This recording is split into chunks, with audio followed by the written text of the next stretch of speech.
And so why finance? You mentioned you kind of got into finance, and as we're talking to a younger generation, I want to talk about how important it is, and just kind of reaffirm that we should be starting now as opposed to waiting until we're 20, 30, 40, 50, whatever age you are. Why finance, and why do you think it's important that people get control of their finance? I think the thing with finance is it can be quite intimidating. It's almost like a foreign language.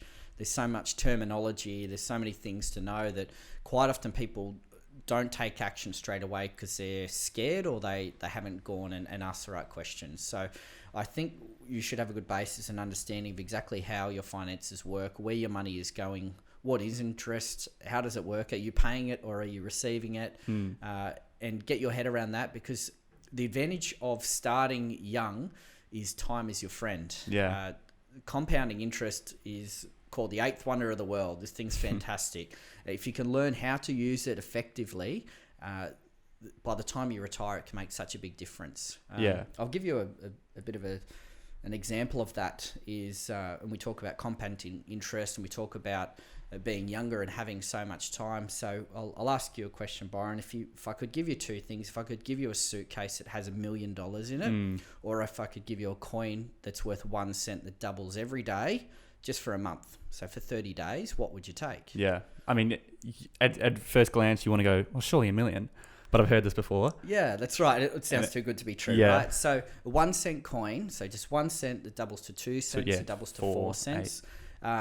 Certainly ends up the more favourable option. I think we end up around the 5 million mark. Yeah, so wow. It's just that power of time. So and that's only 30 days. 30 days. And from 1 cent, I mean, I guess once you break down the math, it's obvious.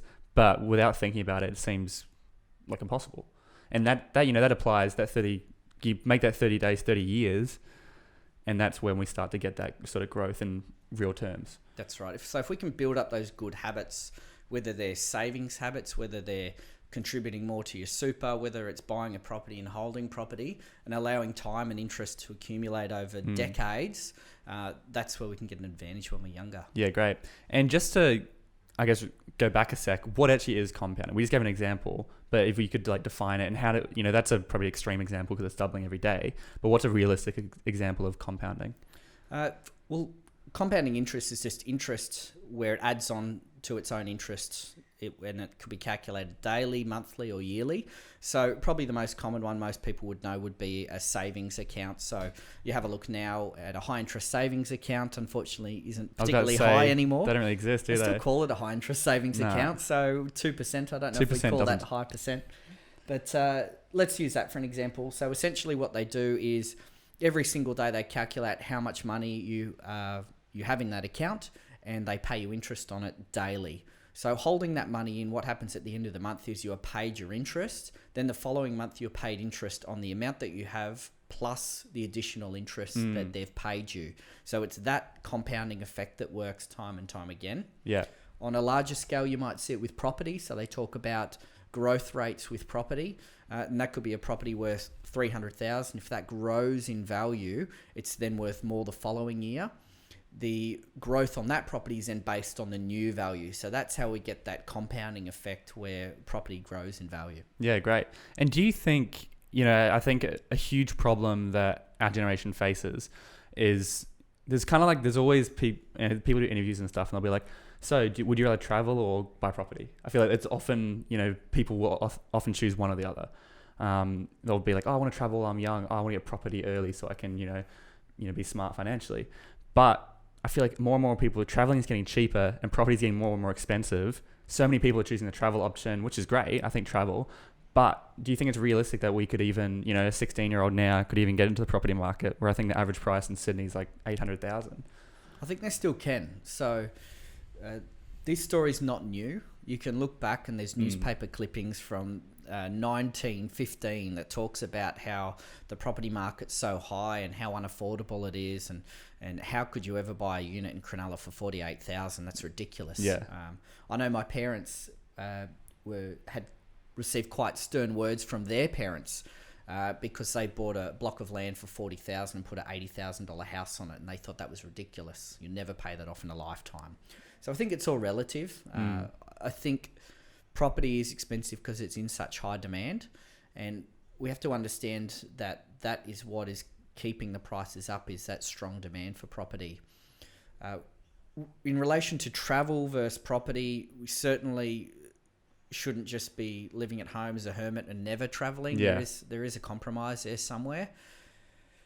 What we don't want is what we talked about before, is just saying, well, it's too far away, it's impossible to get to. I'm burying my head in the sand and I'm just going to spend it all on travel. Yeah.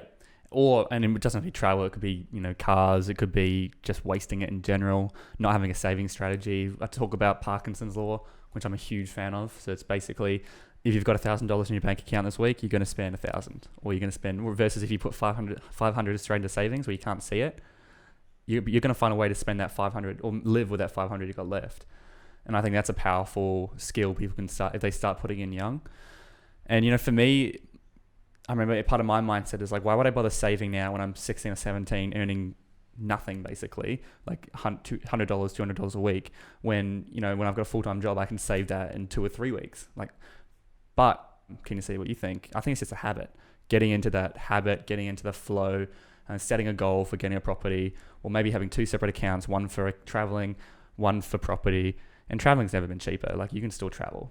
I think it's about starting younger means learning money and learning how money works and learning how to avoid debt, learning how to avoid personal debt, personal loans, credit cards when you're younger.